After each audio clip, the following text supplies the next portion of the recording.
ప్రకాశం జిల్లా మాది కొండేరు మరిగూడి మండలం కొండేపులూరులో రైతు నేను. ఈ పొగాకు సమస్య చాలా సమస్య ఎదురైంది మాకు.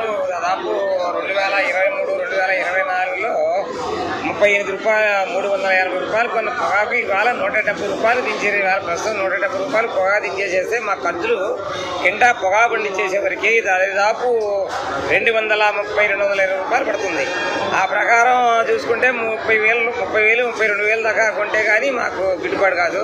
లోగడ ఇల్లు ఆశాజనకంగా ఆశ పెట్టేసేసి 38,000 రూపాయల దాకా కొనేసేసి కింటా వచ్చేసి దాని మీద ఉధృతం చేసేసి వాళ్ళ కంపెనీలకి ఉత్తరోత్తర ఇట్లా కొంటే మేము ఉధృతంగా పండించేస్తాం, మేము అవలీలగా మేము చాలా అలువుగా కొనుక్కొని దీని మీద లాభసాటి తీసుకోవడానికి చాలా ప్రమాణం ఉంటుందని చెప్పి ఆశ కనిపించేసి ఒక సంవత్సరం, ఒక సీజన్, 2 సీజన్లో అమితంగా పెంచేసేసి అమితమైన రేట్లు ఇచ్చేసేసి వీళ్ళని అమాయకులు చేసేసి వీళ్ళని అంతా ఆశపోతుతనంగా ఇచ్చేసేసి మమ్మల్ని అంతా గందరగోళం చేసి ఇదంతా చాలా చండాలం చేసి పెట్టేసి మార్కెట్ ఒక యూనిఫారం, ఒక కన్స్ట్రక్షన్, ఒక క్రమబద్ధీకరణ లేకుండా చేసేసి ఇప్పుడు మళ్ళీ ఈ ఏడు ఉత్పత్తి ఎక్కువైందండి, మాకు ఇదంతా ఏం చేసుకోవడానికి ఆ కంటెస్ట్ ఎక్కువైంది, ఈ కంటెస్ట్ ఎక్కువైంది, మాకు గిట్టుబాటు కాదు, మేము కూడా గిట్టుబాటు చూసుకొని కొనుక్కోవాలి కదని చెప్పి ఒట్టటి మాటని చెప్పేసేసి 170 రూపాయలు దించేసిరండి పొగాకి. వాళ్ళు 170 రూపాయలు దించేసిన సందర్భంగా ఫ్యాన్కి వచ్చేసేసి 2,50,000 నుంచి 4 లక్షల దాకా లాస్ వచ్చే మార్గాలు ఉన్నాయి.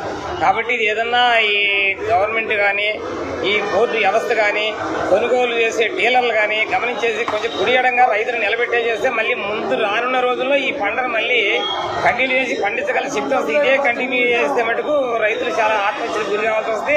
పంట కూడా చాలా తగ్గించేసి అసలు వేసే పరిస్థితి ఏది వచ్చే సీజన్లో ప్రత్యామ్నాయ పంటలకు వెళ్ళిపోవడానికి సంసిద్ధంగా ఉన్నాం మేము. కాబట్టి ఈ పండించిందన్నా కొంటే మేము గిట్టును పట్టడానికి ఆస్కారం ఉంటుందండి.